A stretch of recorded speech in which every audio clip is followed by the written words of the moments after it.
Bismillahirrahmanirrahim. Assalamualaikum warahmatullahi wabarakatuh. Perkenalkan, nama saya Herliati, NPM 032001-331. Baik, di sini saya akan menjelaskan tugas saya terkait landasan pembelajaran tematik. Yang pertama yaitu ada pengertian pembelajaran tematik. Pembelajaran tematik dapat diartikan sebagai suatu kegiatan pembelajaran dengan mengintegrasikan materi beberapa mata pelajaran dalam satu tema atau topik pembahasan. Nah, pembelajaran tematik merupakan salah satu model pembelajaran terpadu atau integrate instruction yang merupakan suatu sistem pembelajaran yang memungkinkan siswa baik secara individual maupun kelompok aktif mengenali dan merumuskan konsep serta prinsip-prinsip keilmuan secara holistik, bermakna, dan autentik.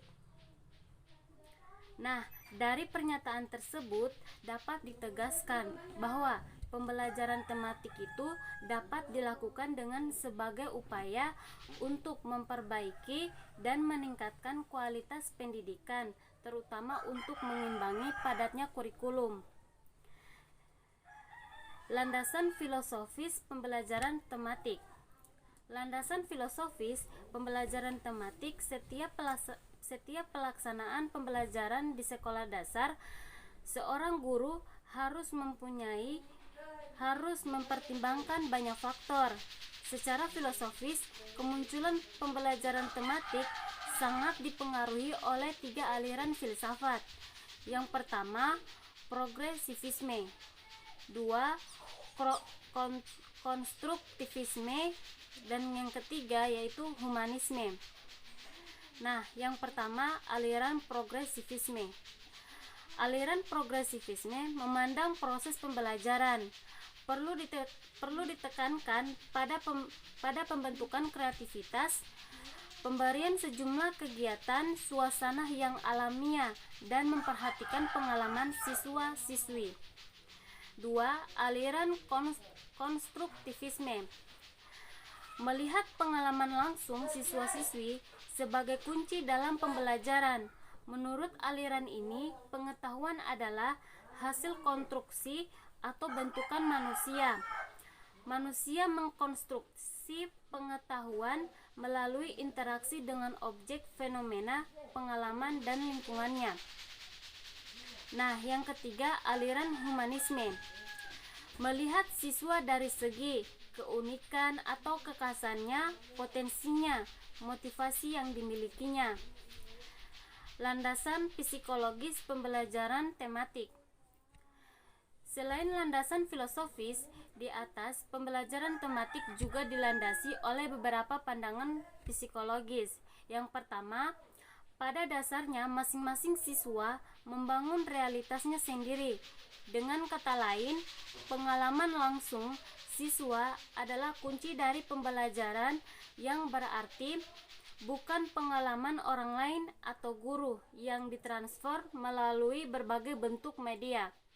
Yang kedua, pikiran seseorang pada dasarnya mempunyai kemampuan untuk mencari pola dan hubungan antara gagasan-gagasan yang ada. Yang ketiga, pada dasarnya siswa adalah seorang individu dengan berbagai kemampuan yang dimilikinya dan mempunyai kesempatan untuk berkembang. Yang keempat, keseluruhan perkembangan anak adalah terpadu dan anak melihat dirinya dan sekitarnya secara utuh. Yang kelima, landasan praktis juga diperlukan dalam pengembangan pembelajaran tematik, karena pada dasarnya guru harus melaksanakan pembelajaran tematik secara aplikatif di dalam kelas. Dan yang terakhir yaitu dasar hukum dan kebijakan pembelajaran tematik. A. Landasan yuridis dalam pembelajaran tematik berkaitan dengan berbagai kebijakan atau peraturan yang mendukung pelaksanaan pembelajaran tematik di sekolah dasar.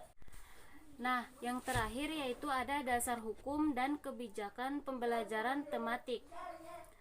Landasan yuridis dalam pembelajaran tematik berkaitan dengan berbagai kebijakan atau peraturan yang mendukung pelaksanaan pembelajaran tematik di sekolah dasar.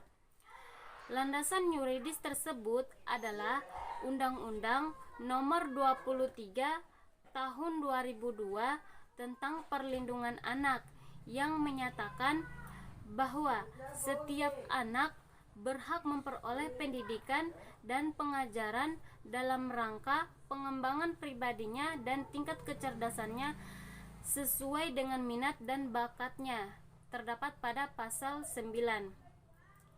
Itulah materi yang bisa saya jelaskan. Sekian dari saya. Wassalamualaikum warahmatullahi wabarakatuh.